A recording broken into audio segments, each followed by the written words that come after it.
Bonjour, aujourd'hui nous allons parler des astéroïdes. Les astéroïdes, vous en avez peut-être peur. Ces corps rocheux viennent de la ceinture d'astéroïdes entre Mars et Jupiter et peuvent parfois sortir de cette ceinture et croiser l'orbite de certaines autres planètes telles que la Terre. Alors, comment se comporte un astéroïde une fois sous l'attraction de la Terre?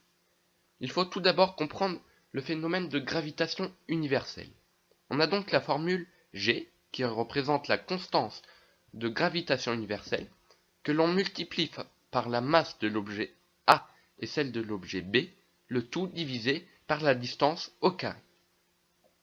Ensuite, une deuxième formule permet de voir comment se comporte un astéroïde sous influence de la Terre. C'est la deuxième loi de Newton. L'ensemble des forces est égal à la masse fois l'accélération.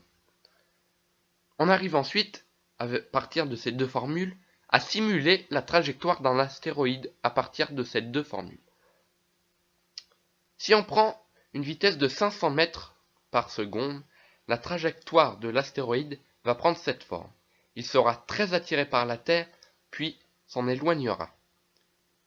Si maintenant la vitesse passe à 1000 mètres secondes, l'astéroïde est toujours attiré par la Terre, mais un peu moins que le précédent.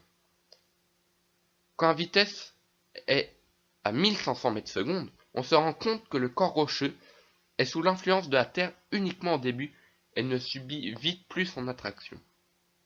Enfin, le dernier astéroïde ne subit presque plus l'attraction de la Terre avec une vitesse de 2000 mètres par seconde. Ainsi, plus la vitesse est élevée, moins l'astéroïde sera attiré par un autre astre. Maintenant, vous savez comment les astéroïdes sont attirés par d'autres astres.